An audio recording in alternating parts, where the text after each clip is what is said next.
Nag-history class ang ate ni dating Pangulong Rodrigo Duterte kung kailan nagsimula ang ugnayan ng pamilya Marcos at pamilya Duterte. Anya, hindi lang si VP Sara ang may ginawang sakripisyo para manalo si Pangulong Ferdinand Marcos Jr. noong 2022 elections dahil matagal na raw may utang na loob ang pamilya Marcos sa kanilang angkan. Si MJ Mondihar sa report exclusive.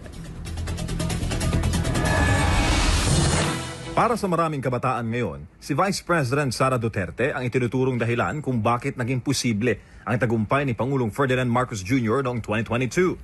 Ayon sa Pulse Asia at SWS surveys mula 2021, si VP Sara ang consistent na nangunguna sa presidential race. Bago pa man siya umatras para bigyang daan ang tambalang Uniteam. Ang Duterte factor ang nagsilbing pampabigat sa timbangan, lalo na sa Mindanao at Samasa. Class D at E voters na matibay na base ng kanilang pangalan. Pero sa bagong pagsisiwalat ni Eleanor Duterte, lumalabas na hindi lang ito isang simpleng political strategy ng eleksyon. Ayon sa kanya, may malalim na political alliance na ang pamilya Marcos at Duterte. Isang alyansang nagsimula pa sa panahon ni Ferdinand Marcos Sr. At ngayon ay tila may pilit ng sinisingil na utang na loob. Election pa lang, alam na ni Marcos Sr. hindi siya manalo. I don't know if it was Macapagal or whoever was kalaban niya. Alam niya kasi malakas. Kaya ang tao manggod sa Luzon, mixed club na sila, Ilocano, Papanggenyo, Bicolano, gano'n, Caviteño. Parang nagsorbe-sorbe siya, hindi siya manalo. Punta siya dito. Kaya puntahan ko yun. May taong respetado diyan sa Mindanao. May nag-advise siguro sa kanya, si Duterte, si Gobernador Duterte. Malinis sa tao yan. Presko pa sa alaala ng 83 anyos na si Miss Duterte ang mga tagpo ng personal na magpunta sa bahay nila noon dito sa Davao City si Marcos Sr. para hingin ang suporta ng kanyang ama para sa 1965 presidential elections. Panahon ito na matinding banggaan sa politika.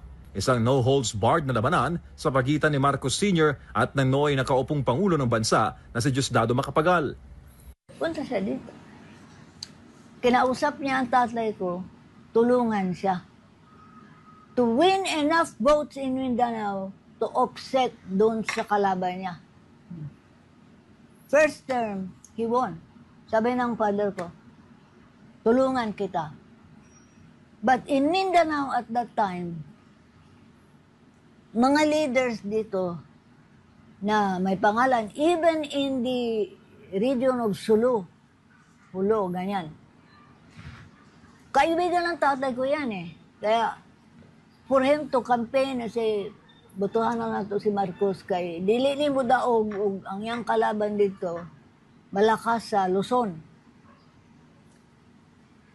Kampanya na sila, kampanya na gano'n. To make a long story short, he became President of the Republic of the Philippines. At ngayong nabuwag na ang unity mo ang tambalang Marcos Jr. Sara Duterte, nakikita ng ate ni Tatay Digong na nauulit muli ang kasaysayan. Kasaysayan ng isang pamilya na gustong manatili habang buhay sa kapangyarihan. Ginagaya ngayon yan ng anak niya na they want to perpetuate. The real reason really na inaatake niya mga Duterte is because tama yung sinabi ni Digong. He's right.